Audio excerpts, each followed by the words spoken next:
ఎన్నికల లెక్కింపులో భాగంగా అనకాపల్లి 4 రోడ్ల కూడలిలో జిల్లా పోలీసుల ఆధ్వర్యంలో మాక్ డ్రిల్లింగ్ చేపట్టారు. ఈ సందర్భంగా జిల్లా ఎస్పీ కేవీ మురళీకృష్ణ మాట్లాడుతూ అసాంఘిక కార్యకలాపాలు జరిగినప్పుడు పోలీసులు ఎలా అప్రమత్తంగా ఉంటూ వాటిని ఎలా ఎదుర్కొంటారు, శాంతి భద్రతలను ఎలా అనే అంశంపై నిర్వహించడం జరిగిందని ఆయన తెలిపారు. ఈరోజు అనకాపల్లి జిల్లాలో mob control mock drill, riot control mock డ్రిల్లో భాగంగా ఒక మాబ్ లాంటిది కానీ ఒక రైట్ కానీ జరిగేటటువంటి సందర్భం ఏదైనా వచ్చినప్పుడు పోలీసులు ఎంత అప్రమత్తంగా ఉంటారు, ఏ విధంగా సన్నద్ధులై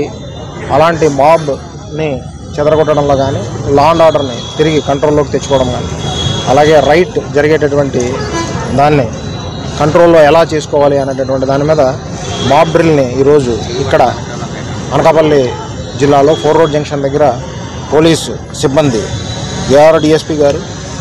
ఆధ్వర్యంలో మరియు అడిషనల్ ఎస్పీ గారి మానిటరింగ్తో ఇక్కడ డిఎస్పీ అనకాపల్లి అప్పలరాజు గారు వీళ్ళందరూ కూడా వాళ్ళ టీమ్స్, ఇన్స్పెక్టర్స్ అందరూ టీమ్స్ కూడా కలిసి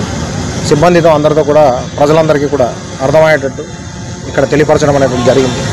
దీనిలో ముఖ్యంగా ఒక మాబ్ అనేటటువంటిది వచ్చినప్పుడు ఏ రకమైనటువంటి హెచ్చరికలు అనేటటువంటివి తెలియజేయడం జరుగుతుంది పబ్లిక్ అందరికీ కూడా. అక్కడ వచ్చినటువంటి మాబ్కి అనేటటువంటి దాన్ని ప్రత్యక్షంగా చూపించారు. ముఖ్యంగా ముందు ఎవరైతే ఒక మాబ్ లాగా వచ్చేదానికి ప్రయత్నం చేస్తారో వాళ్ళ మీద బాష్పవాయువుని ప్రయోగించడం ద్వారా నిరోధించవచ్చు. దాని తర్వాత అప్పటికీ వాళ్ళు వినకపోతే వాళ్ళ మీద లాఠీ చార్జ్ లాంటిది జరపడం వలన వాళ్ళని నిరోధించడం అనేటటువంటిది ప్రయత్నం చేయొచ్చు. అప్పటికీ కాకపోతే వాటర్ క్యానన్స్ని యూజ్ చేసి వాళ్ళని కంప్లీట్గా డిస్పర్స్ చేసి దూరంగా వాళ్ళని చేసే విధంగా చేయొచ్చు. ఏదైనా ఆబ్జెక్ట్స్కి ఫైర్ చేసి ఉంటే వాటిని వాటర్ క్యానన్స్ ద్వారా ఆపడం కూడా చేయడం అనేటటువంటిది చేయొచ్చు. సో ఇవన్నిటిని కూడా చేసినప్పటికీ కూడా మాబ్ కంట్రోల్ కాని పరిస్థితుల్లో ఫైరింగ్ అనేటటువంటి దాన్ని చేసే పరిస్థితుల్లో ఎలా చేయొచ్చు అనేటటువంటి దాని మీద ఒక పద్ధతి ప్రకారం ఒక ఆర్డర్లో ప్రజలకందరికీ కూడా అర్థమయ్యేలాగా పోలీసుల అప్రమత్తతని తెలియపరిచే విధంగా, సో మాబ్ కంట్రోల్లో పోలీస్ వ్యవస్థ ఎట్లా ఇంటి చర్యలు తీసుకుంటుంది అనేటటువంటి దాని మీద ప్రజలకి అవగాహన కల్పించే విధంగా ఈ కార్యక్రమాన్ని చేయడం. దానిలో భాగంగానే ఈ సిబ్బంది అందరూ కూడా